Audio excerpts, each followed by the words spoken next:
Hello, Screen Junkies. Happy weekend to you. We're here to talk about The Purge, but not any purge, The First Purge. I'm Roth Cornet. Dan Murrell is here, and we're very pleased to be joined today by Miss Jacqueline Coley herself of Rotten Tomatoes. So glad to be here. Very happy to have you here. Let's talk about this movie because certainly we want to talk about how successful it was on a whole, and then focus in on some of the conversation that's happening around the film. This is your spoiler warning. We are going to get into full spoilers with this film because that's how best we can talk about it. That's true. This is not one that really lends itself to sort of a spoiler-free discussion as much. No.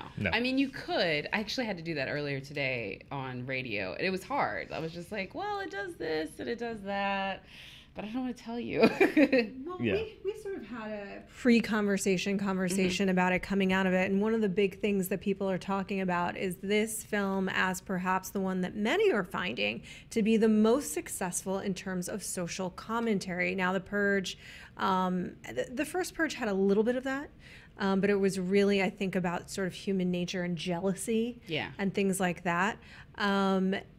Then it sort of started to touch on that. And this is the film that most overtly touches on the idea of social commentary as it relates to The Purge. Curious how you guys feel in terms of how successful that was or was not. I mean, it's kind of a misdirect, though. Like, I don't think it really earns the social consciousness that it goes for. And don't get me wrong, I love the filmmakers. Gerard McMurray, who directed it, also directed a very social conscious film, Burning Sands. And so I think it tries to get there, but this was still written by the guy who wrote the first three. And I think he does the same thing that they did with the first three, which is that they essentially cheapen it a little bit by the fact that, like, maybe 20 minutes of the film is where we really talk about the social consciousness, and there's a little bit of a dab on at the end after we kind of get the parameters of why they did the first purge. Quite, I think, pointedly they say, you know, obviously we weren't going to start this if we did it the first time in the suburbs because nobody would go for it. We're going to go into lower income areas, and we're going to capitalize on minorities and the apathy that people have about the inner city, and we're going to play this experiment on Staten Island and see if we can make people actually purge their consciousness. And they use pseudoscience to justify it, and the events of the film kind of play along against that, but it's not as woke as it thinks it is. Right. I mean, it tries. It really does, but it's not as much. I'm curious, Dan, what your take is on that. I certainly have one, which I'll express. Well, it's like when people ask me what I think about the movie, I'm like, well, the first hour is a pretty standard Purge movie, streets, murders, you know, stuff like that. And then the last 30 minutes, I think, is where you can almost see the screenwriter saying, like, and now here comes the, you know, here's the point of the movie. And that's kind of been my thing with the rest of the other Purge movies, but particularly the last one and then this one was, like, I like when movies take on society. I think movies have always taken on society. I know so many people on the internet say, like, I'm tired of politics in my movies. Politics have always been in movies. I think that the last one, though, and I mentioned this when we did the honest trailer commentary for the whole franchise, the last one, even I, who agreed with a lot of the points that the last Purge movie, election year, was making, even I was just kind of like, going like, oh my God, you're laying this on a little thick, aren't you? It's not even social commentary. It's just pointing to things, you know? Yeah, but don't you think it's just because people have gotten stupider? I hate to say it, but, like, I've talked to filmmakers. They're like, when we did it subtly, nobody got it. People were not interested when we tried to be nuanced and subtle and take a softer touch to it. People didn't get the message, and if you tried to point it out to them, they'd be like, that's not what they were trying to say. Like, that was the problem. And so I think filmmakers now are like, screw it. Like, let's just go in. Like, this is the point. Because you guys don't clearly get it. I think it is, to your point, they're battering people over the head for it, but I think it's out of frustration for people not picking up on foreshadowing and other elements. I feel like the movie has a challenge in the sense that it's got to kind of satisfy for the audience that is there for the Purge. It's got to satisfy some of those beats, right? And then it's doing a thing, my favorite thing that it does, and we talked about this previously, is sort of for the last 25 minutes of the film, it becomes Die Hard. Yeah. Black Die Hard, and it's amazing. And to be honest, Dimitri, Yolande Noel, who plays Dimitri, gives a tremendous performance in this film. Yep. I wish they would have focused it. I wish we would have gotten to that piece of it faster and could have seen that play out because I thought that was very successful. What I think I feel very mixed about is the social commentary. I think if you read it as such, I can see where people are finding that very effective. On the other hand, there's another read where it actually feels not like condemnation, but more like exploitation, because it is so broadly told, because it still has to be a Purge movie, which is a very broad franchise, right? This isn't a subtle franchise. And the kind of imagery that they're using, gosh, if you don't do that really well and very smartly, I'm sort of on the fence about how much good or damage that can actually do. I mean, I think of like, if we're really going to talk about like minority representation on the screen in this particular film, I think it's a balancing act to your point. I just think there's more on the right side of the ledger. You have Lex Davis Scott, I believe, playing the love interest. She's definitely one of the best female characters that we've seen in the Purge series. She's nobody's damsel in any way, shape, or form. I would say she was a stronger female character than, was it Kira Sedgwick in election year? Who played the female character in the Purge election year? Either way, that female character, which was like the centerpiece of that, and she was basically like a misnomer for Hillary Clinton, that character was not near, I think, as together and nuanced and well written as this character was in this film. And I think there's a lot of authentic characters and a lot of authentic language within the characters that feels very true for what would happen, and that makes it both scary and powerful. Does it paint with a broader brush, to your point, and feel bad? But I don't know, man. When I'm looking and I'm showing, and I put it up against a film like Sicario, which tries way harder to hide what it really is, it is way more destructive, in my opinion, than a movie like this, where they use this like Make America Great Again imagery to justify the premise of the film. I struggled with particularly the third act of the film, because as I'm watching it, it's like, it's so many things. It is the kind of Die Hard action finale in a way that we really haven't seen that kind of close quarters thing in any Purge movie before, and I liked the way it was presented. I liked the cinematography, the use of the lights flashing on and off. Like, so on that part, I was like, wow, that's a really well crafted action finale. I thought that was done really well. And then I think it does have a good message, the movie, about, you know, sort of the roots of this thing that we've seen grow into this kind of horrible, you know, it's celebrated by some and condemned by others, but the roots of it kind of being in, we're going to set what we as the government decide are, you know, the poor people, what they determine as like the dregs of society, the people that are most likely to be aggressive, which is very loaded. But then they don't go there, because that was the thing. Right. Like they have to ship in these basic, you know, army, you know, mercenaries to get them to actually purge. And that's my problem with it. That's where I had a problem with it, because if you look at this, like what they're doing, what the government is doing as sort of a metaphor for being careless with your own citizenry and discounting the importance of the whole of your citizenry. That is absolutely effing true. Some of the imagery that is used in this film, while disturbing, is imagery that we see in the world. When you're seeing the mercs dressed up as cops, when you see them dressed as Klansmen, it's very disturbing, but that is a very real part of our world. The problem I have is that they're trying to have their cake and eat it too, where they're hiring people that, if they are like the soldiers that are mercenaries in the world out of things like Blackwater, for example, then that is a very international group of people that do not care, that do not have a stake in their game, this game, that are simply paid to go in and do what they're told to do. But you're having them be that and then dressing them up as this other thing in order to have your cake and eat it too, and make a commentary while also not making a commentary. Does that make sense? I feel like the dodge, though, isn't in the...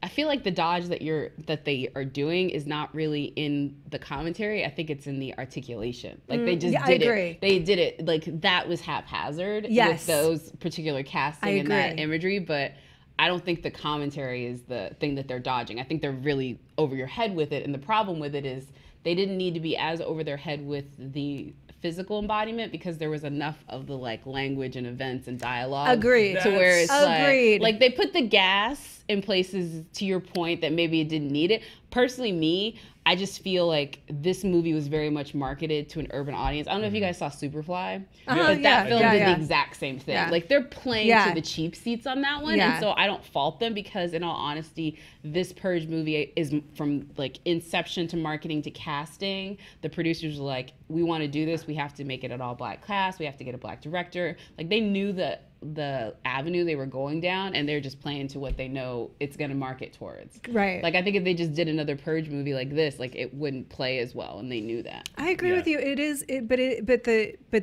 I guess where I'm struggling is because I think it does so many things so successfully, and I think that's kind of great for a franchise like this.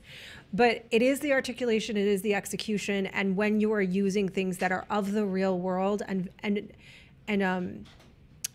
just the imports of using a church, for example, the imagery of a church being attacked and safe haven and safe haven. It's I guess I feel like that does demand a delicate hand because that is a real thing. I guess I looked at it this way. I mean, is there a single Purge movie that's fresh? I think you know what I mean. This is like this is a rotten franchise that plays to people's emotions and imagery that they enjoy. I mean, again, like I think it had the potential to be like a 10 Cloverfield Lane where you took a maybe more broad premise and then really dialed it up for some nuanced indie. But I just wasn't expecting that, and so I was able to have a lot more fun with it. And at 52, I think right now today, it's doing all right for this franchise. I had some fun with parts of it, but I think part of it is it's this weird kind of paradox for me that at some places it's so on the nose that it almost becomes more of a question in my mind about what's going on. There's one particular sequence in the staircase where he strangles one of the soldiers, and the soldier's wearing a very stereotypical blackface, kind of jazz singer, rubber mask, and he literally just kind of chokes the life out of this guy and takes the mask off, and even the screening we were on, like that was kind of an applause line. And that was a huge. I saw this at the Africa to Black Film Festival in Miami. Let me just tell you, I didn't hear the next 4 minutes of the movie because people were still yelling about that scene. Right. Again, I just think play into the cheap seats. Yeah, but that's in my head when I'm analyzing the film. I'm sort of like thinking, okay, that's what amount of that is intended to be catharsis for just society. Like, this is obviously a representation of the worst of what you see in society right now. I'm gonna save y'all right now. You're putting too much white guilt on it. It was just fun. Like, you know what I mean? Like, I'm just gonna tell you right now. Like, it's just fun. Did you see Death Wish? Oh, sorry, I didn't see Death Wish. But this is the other thing I will say too. I want to make one clarification. When I say playing to the cheap seats, that's a theater term, meaning being very big and very broad. I don't want anybody in the comments like taking that for more than what it meant. I mean, I think maybe like. For me, Death Wish, I detested Death Wish. We gave it a very, very bad review. And one of the things that this is not on a par with that, but what I would say is one of the things that I really detested about it was that it was, it just didn't know what it was tonally. It was a bad movie. Very, very poorly constructed film. So this is a little different. But it also was fetishizing things that it was also condemning. And so for example, there's a moment where Bruce Willis just executes someone who's maybe going to try a carjacking now, and then the whole theater erupted that I was watching it with, and I was horrified. There's no reason this person, now this is a very different thing, that in the Purge that person did need to die, otherwise he was going to die. So very different situation. But I guess what I see the link as is either you're condemning it or you're fetishizing it, or you're doing both, which is where I think I'm saying, okay. But I think what they're fetishizing is the violence and not the commentary. But you can't have it both ways, because the thing is, if you're the Purge and your purpose, like say something like Inglourious Basterds, which is obviously a much better movie than any of the Purges, is to give me the moment of visceral release and satisfaction of like just loving watching this violence because it's Nazis. That's great, but it's like I feel like this movie wasn't doing this with as deft a hand, and therefore it's landing in this very weird non-zone of you both want us to celebrate and condemn this type of violence at the same time. Am I wrong? I mean, that's the thing is I never saw the condemnation ever part of the violence. Okay. I never saw them like at all. In fact, I was thinking it more of the by any means necessary, like the opposite. Like this is a justified amount of violence that they at first tried to veer away from through the beginnings of the film. All the characters, whether it be for economic reasons or for just practicality reasons, were veering away from the violence. And by the end of it, it actually became, well, no, we need to get violent. Right. Yeah. That's my struggle with the thing is there's so many parts of the movie that I agree with. I agree with the message, but a lot of it speaks to filmmaker intent, which is that as it gets more on the nose and as it gets more vivid, it's like you're saying, is it on the nose because they wanted audiences to really get it and read it in? But then there's also part of my head that's like, is this a franchise and a studio and a filmmaking team that is kind of cynically cashing in on imagery that they know, basically taking kind of this misery that's sort of manifested itself in a lot of society nowadays and just saying like, I'm going to put that in there for a cheap applause line to make a quick buck, as opposed to this is a legitimate statement about society. And I don't know that. That's the thing. It's like, this is what I debate in my head. I think the cast and where it's set absolves it a lot of that, because they could have made it to where the minority characters were through, a white character savior trope. There's so many wrong turns that the film steered off of to get to where it is. I kind of forgive the minefields that they walked right into, I think knowingly. Right. Like I just think about what this movie could have been in the hands of another director, and I cringe at the thought. And it would have played to all the same sentiments that we're talking about here, but it would have been way more problematic. So for what it gets right, I excuse it. And for what it gets wrong, I feel like it's one of two things. It didn't care about making a comment on that, which you can still call it out for that. It's like, okay, you can't show this great female representation and then trash minorities or whatever. Like you don't, to your point, get to have your cake and eat it too. But I just think it said, I don't want to make that movie. And we can criticize it for that. But I think for what it was trying to make, I think it did do what it wanted to do. And I think that's kind of the most important thing in a way. It is. And I think that's an important thing about movies. A lot of people, with a movie like this, like for example, like people ask me, The First Purge, was it good or bad? Like my opinion about this movie, the 12th thing on my list was this movie good or bad? Like I'm so much more invested in analyzing the messages, analyzing the imagery, analyzing the aesthetics of it, the performances, the casting, how it's directed. And I think that needs to be part of the conversation too, which is that there's some movies that are, you can just say, yeah, it's good, yeah, I liked it, or I didn't like it, and that can be the extent of your discussion. But I think it's also important. I think a lot of times people don't want to have deeper discussions about movies. Like you're reading too much into it. I don't want an analysis. Like, but that's kind of what I think film criticism is. It's to analyze. Yeah, and not only that, like to move forward with it too. It's like there's tons of movies that I don't like that I know for a fact hit exactly with the people that they need to hit with, and I can approach them for that. I would just say for a lot of people, yeah, this film just ain't for you, and I'm okay with that because I know who it's for and they're gonna like it. But the truth is, the Purge movies in general, I don't stand as a huge fan of the Purge franchise, and it's really for no other reason. I mean, I thought the first movie was okay. It was like an interesting sort of take. I think it started swinging above its weight class. You're in the family of the insidii, of like the thriller horror. That said, a lot of classic horror really does have very deep social commentary. Zombie films do. So in a way, it is a good marriage. I'm sort of contradicting myself. It can be a great marriage. This is one that I think swung big and I think was effective, certainly in many ways. In other ways, leaves us with questions.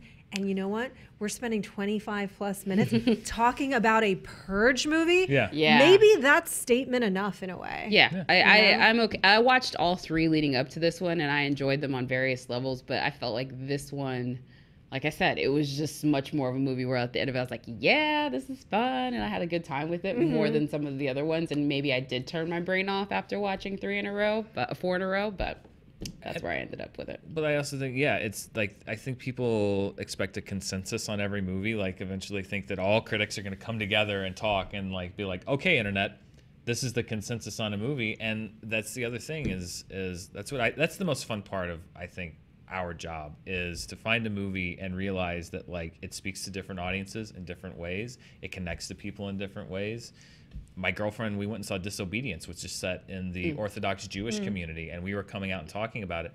And she was saying that it was one of her favorite films of the year, largely because it spoke to a portion of her upbringing and her background that she'd never seen a film speak to before. And she connected to it on levels that I wasn't even aware were there. And I think that's important, is to have discussions, because, you know, there's not one read on a movie that we're all going to sit down and universally acknowledge, like, okay, that's the correct take. And when it happens, it's usually because somebody's ignoring some voices that haven't been heard. Yeah, absolutely. And I think that hey, listen, if the Purge can spark a big dialogue, good for the Purge. Because... I mean, it's the thing. Our division or the fact that you feel divided on it, it's like bears it out. Like most people are, and critics and audience are kind of divided on whether they like it. It's about 50-50. Right. Yeah. Which in that way, everybody's having this, maybe not the same internal debate. Maybe they don't like it because they just don't like Purge movies. You know, there is that too. Or they're not super enthused about. I will say, I think I'm probably reaching that point where I really just don't like a ton of violence. Oh, you know?